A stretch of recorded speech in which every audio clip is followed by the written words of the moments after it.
Now, as you know, you must eat your vegetables every day, because that is how you can become a giga-chard eater. That is how the emus won the emu war, because they ate vegetables. And moreover, even Moses was a vegetable. And that is a vegetable's veritable facts. So welcome to my new settlement in Manor, the medieval city simulator, currently featuring the 2-to-8 sex ratio ranked competitive dating market. And according to Kill All Meat Eating Scum.com, eating vegetables is very good for your health. That is why I will be creating a medieval city while only feeding vegetables to my inhabitants. And so after beginning with the usual, setting up the storage areas and collecting berries as a primary food source, I will first exercise my superior moral choice to not hunt any deer. Instead, I will be building baggage plots with vegetable gardens. An important tip here is to make it as big as possible, and then do what I call 2 peas in a pod strategy, shoving 2 families into one plot. That way, at the cost of all the noise and neighbor problems, they can work together to farm on this huge vegetable garden. Next, I will build a mining pit in a nearby iron deposit. That way, if any of these people fails to meet a vegetable quota, I can send them to the mines.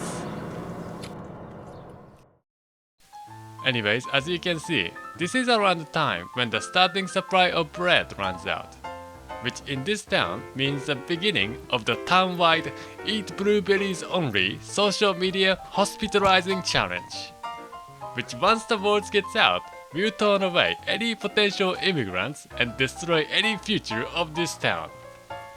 That is why, before that happens, I will be building the first church of this village to boost approval rating and immigrations. And here is this gullible peasant who just moved in, who does not know what he signed up for. And now at this point of the game, I pretty much built everything I can for now. And if you will play normally, this is where you usually have lots of leather from hunting deer, which satisfies the need of peasants, so you can start upgrading them from level 1 serf to the 2nd class citizen. Except in my case, I don't have any leather, so this town is stuck. And now you might just say, just hunt these deers. But if you do that, you have no heart, you animal. Don't you know that these animals are precious and intelligent beings? You animal. Because in this town, animals are not foods. They are the slaves to be exploited. That is why I will be trading away excess blueberries for a flock of sheep, so my villagers can have clothing down the way. So anyways, it's November already. And my plan was to survive this winter with all the vegetables we grew. But as of now, we are still eating blueberries 3 meals a day. And now it's December, and from this huge vegetable garden, we finally got the grand total 5 vegetables.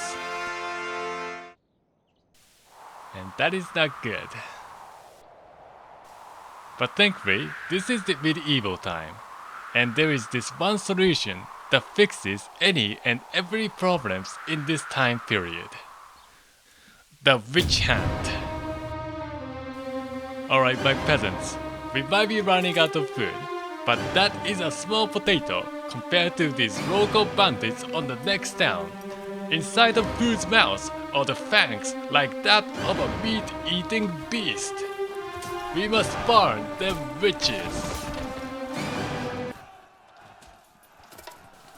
And there goes my remaining 2 vegetables.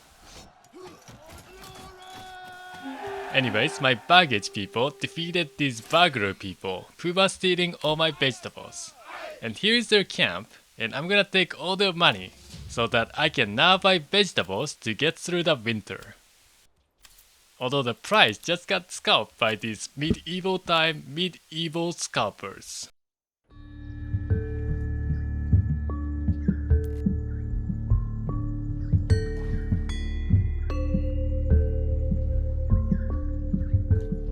And here's my trader, carrying the weight of entire village starving on his shoulder.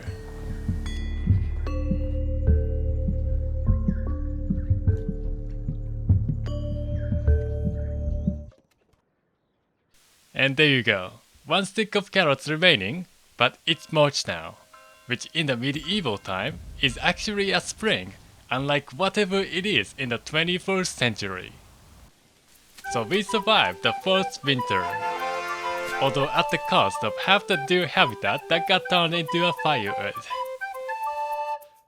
Anyways, now that it's spring, the food is plenty and we can start shearing sheep for our clothing. So I am all set to upgrade my baggage plots. But instead of upgrading these already existing garbage baggage plots, I will be developing a new neighborhood. That way, as I upgrade them, they still have a room to be converted to the artisan shops, like this one that produce clocks. So I've turned this new neighborhood all into artisan shops, and as you can see, my lordship is being reformed with thumbs down buttons.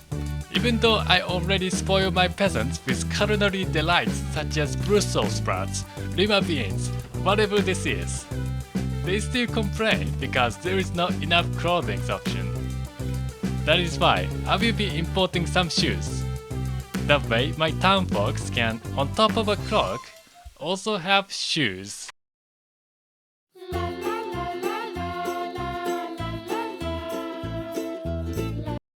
Well, it doesn't help that they always eat nuts and seeds for protein. But anyways, another thing I've done this year, I have started growing some apples in a new baggage plot to have more food options. Which now I think about it, does beg the question, are apples a vegetable?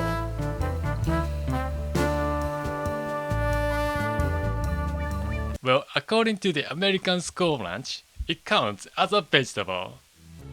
So it's fine, we're still eating vegetables only.